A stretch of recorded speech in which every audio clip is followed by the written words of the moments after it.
एक मजलूम को सम्मानित कर रहा है जिन्होंने जिन्होंने हाल ही में जो घटना हुई खाड़ी पुल पर, वो बहुत ही दर्दनाक घटना थी, क्योंकि इनके साथ जो घटना घटित हुई वो एकदम से देखा गया कि एक जालिम ने मजलूम के साथ अन्याय किया है। तो इसीलिए मजलिस आपके साथ खड़ी है हरमुज साहब, और मैं उन तमाम पत्रकार बंधुओं को भी एक मैसेज देना चाहता हूँ कि आप भले ही हमारी पार्टी का साथ दें अथवा नहीं दें, लेकिन मैं उन तमाम मजलूमों के साथ खड़ा हूं जो सीमांचल की आवाज़ को बुलंद करने का प्रयास कर रहा है।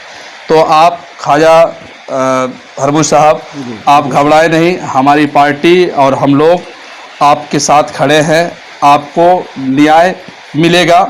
और जो लोग आपके साथ घटना घटित किया है, जनता आने वाले चुनाव में उनको मजा चखा कौन लोग हैं सर, ऐसे कौन लोग हैं? जैसा कि आप आज जैसे मास्टर साहब के बारे में जो मास्टर साहब तो हर स्कूल में मास्टर साहब है, तो खाली मास्टर साहब बोलिएगा तो हम लोग कुछ और भी समझ सकते हैं। नहीं, मास्टर मुजाहिद साहब के बारे में बात कर रहा हूं, जो कोचाधामन के पूर्व एमएलए हैं। 2020 में वो चुनाव हारे थे और अभी वो पार्टी के जो जेडीयू के प्रदेश उपाध्यक्ष है बिहार प्रदेश के, उनके साथ जो हमारे भाई अभी खड़े हैं सामने में, इनके साथ जो घटना खाड़ी पुल पे हुई है, वीडियो हम लोगों ने देखा, जो बहुत ही दर्दनाक घटना थी। एक निहत्थे पत्रकार के साथ, समर्थकों के साथ जो हमला हुआ था वो नहीं होना चाहिए।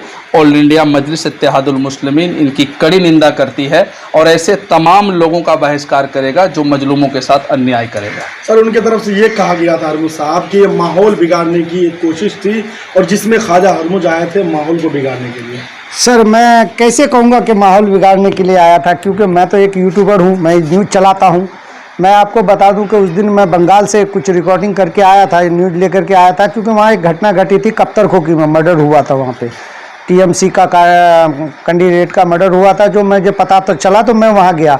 और एक्चुअल में कहीं भी कोई घटना होती तो मैं वहीं जाता ही हूँ। तो जब घर आया तो घर में मुझे किसी ने फ़ोन किया कि मास्टर मुजाहिद साहब आए हुए हैं, क्या आप जाएंगे नहीं न्यूज़ के लिए? तो मैंने कहा बिल्कुल मैं जाऊँगा, जब मैं न्यूज़ कलेक्ट करता हूँ तो जाऊँगा ही न्यूज़ के लिए।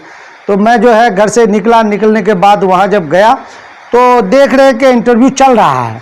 उसी बीच मैं अपना माइक कैमरा वगैरह सेटअप किया। सेटअप करने के बाद मैंने भी मैं लगाया और बोला कि सर, जब सब कोई सवाल करने लगा, सवाल के बाद जब कुछ थमा तो मैंने सवाल किया कि सर, मैं सीमांचल अखबार 24 से, आप एक चीज़ बताइए, 15 साल से आपकी सरकार रही है, क्या खाड़ी पुल के लिए कभी याद नहीं आया आपको? क्या खाड़ी पुल नहीं देख रही है सरकार? बोले देख रही है, बिल्कुल देख रही है। चिल्ला करके वायलेंस की तरह, मतलब खूब आवाज़ से कह रही है कि हाँ देख रही है, क्यों नहीं देख रही है? तो क्या देख रही है सर? मैंने कहा कि क्या देख रही है, अभी तक अधूरा पड़ा हुआ है। तो तुम कौन हो भाई, तुम कौन हो? तो उसको माइक का लोगो देख करके समझना चाहिए। मैं लोगों के साथ आया था, बगैर लोगों का नहीं आया था। मेरा सीमांचल खबर का लोगो था मेरे उसमें। तो मैं उसको वो जवाब नहीं दिया कि कौन हो तुम।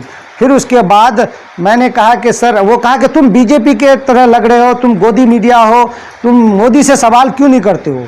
फिर मैंने कहा कि सर, आप एमआईएम को बीजेपी की बी टीम कह रहे हैं, और यहाँ 10 साल से आप एनडीए में रह करके यहाँ बीजेपी को फल फूलने का काम आपने किया है। जब इतना कहना था कि इतना बड़ा वायलेंस हो गया, मतलब इतना बड़ा आकर्षित हो गया वो, कि मेरा माइक वाइक छीना और छीन करके वो तोड़ना चालू कर दिया। कुछ उसका एक आध कार्यकर्ता था जो समझदार था, जिसका वो शाहिद बाबू। मामले में पुलिस की एंट्री हुई आप लोगों? जी, मैं रोते हुए आया। सुनिए, मुखिया जी के यहाँ, मुखिया मुजम्मिल और मुखिया जो चौधरी है, उनके यहाँ वो मास्टर मुजाहिद का प्रोग्राम था। तो मैं 2-3 दोस्त था, उसके साथ वहीं पे आया। मैं बोला कि देखिए, मेरे साथ जो है मोबाइल छीन लिया गया है और मेरा माइक वाइक सारा तोड़ दिया गया है, मुझे मोबाइल दिलाइए और इसके बारे में कुछ बात कीजिए। तो वहाँ से मुखिया जी हम लोग को बोला कि निकलो यहाँ से, अभी छोड़ दो, अभी मेहमान है मेरे घर। मैंने कहा ठीक है, कोई बात नहीं। फिर हम लोग वहाँ से आ गए फकीर टोली चौक में। मैं रोड में सो गया बिल्कुल, क्योंकि मेरे साथ घटना घटी, ऐसा नहीं घटना था, मेरे साथ घटना घटी। मैं रोड में सो गया। मैं कहा कि जब तक इंसाफ नहीं मिलेगा मैं उठने वाला नहीं हूँ।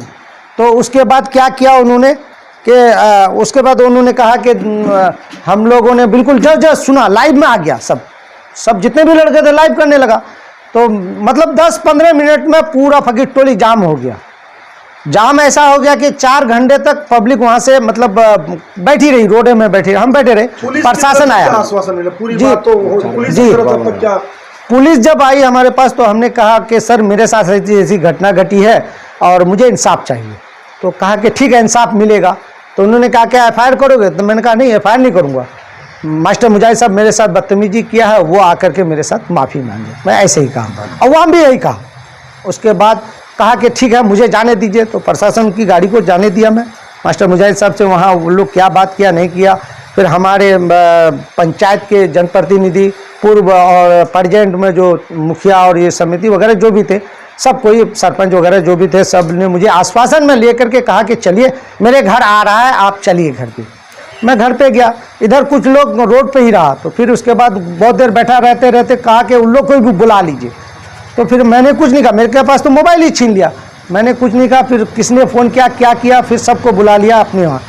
उसके बाद वो क्या किया कि ये खाली थी, रोड खाली थी, उसके हिसाब से वो चुपके से निकल गया, चुपके से भाग गया। माफी उफी नहीं करवा? नहीं कुछ नहीं। पहले कह रहा था कि हम माफ़ी मांगना है, हाथ उत मिला लेंगे हम, चलो हो गया मेरे से गलती, हाथ उत मिला लेंगे, कोई बात नहीं। तो आपने ये सवाल नहीं किया कि आज तक न्यूज़ चैनल है, एबीपी न्यूज़ चैनल है, उनको आप इंटरव्यू देते हैं, उनको गोदी मीडिया नहीं कहते हैं, और मुझे एक छोटा सा पत्रकार को आप कैसे कह सकते हैं? ये कहने की आप धमकाने का काम कर रहे हैं। बिल्कुल, ये आपने क्यों नहीं कहा उस वक्त? मैं कहने का कैसी बसता है सर, जब को मेरा तो माइक ही छीन लिया, माइक कैमरा सारा छीन लिया। आखिर में आज आप दारुल ईमान में एआईएमआईएम के प्रदेश कार्यालय में मौजूद हैं, आखिर क्यों? मुझे बुलाया गया कि आप निडरता के साथ सवाल करते हैं, ऐसे सम्मानित लोगों को सम्मान किया जाए, इसीलिए उन्होंने बुलाया। ऑल इंडिया मजलिस इत्तेहादुल मुस्लिमीन कार्यालय से मैं इसलिए इनको बुलाया गया कि पत्रकारों में एक भय का माहौल पैदा हो गया था, जिस तरीके से पत्रकार पर हमले हुए। इसलिए हमारी पार्टी, आपको तो पता है, दलितों की, शोषितों की और मजलूमों की पार्टी है। तो ये पत्रकार है लेकिन अभी मजलूम है, इसके लिए हम लोगों ने इनको हौसला अफजाई के लिए, इनको सम्मानित करने के लिए, क्योंकि लोकतंत्र का चौथा स्तंभ है, इन्होंने जो काम किया है वो एक ज़रूर मीडिया बंधुओं के लिए एक नज़ीर पेश हुआ है, और मीडिया बंधुओं के लिए एक बहुत बड़ा चैलेंज था जो नहीं कर पा रहे थे, उन्होंने किया है, हिम्मत दिखाया है नेताओं के सामने अपनी बात रखने का। मैं तमाम मीडिया बंधुओं को भी कहना चाहूँगा कि आप बेबाकी से इनसे सीखें, जो सवाल जो किया है वो सवाल इसका जायज़ है, और ये सवाल इनका कहीं से नाजायज़ नहीं है, इसलिए ऑल इंडिया मजलिस इत्तेहादुल मुस्लिमीन इनको सम्मानित करने का काम किया है।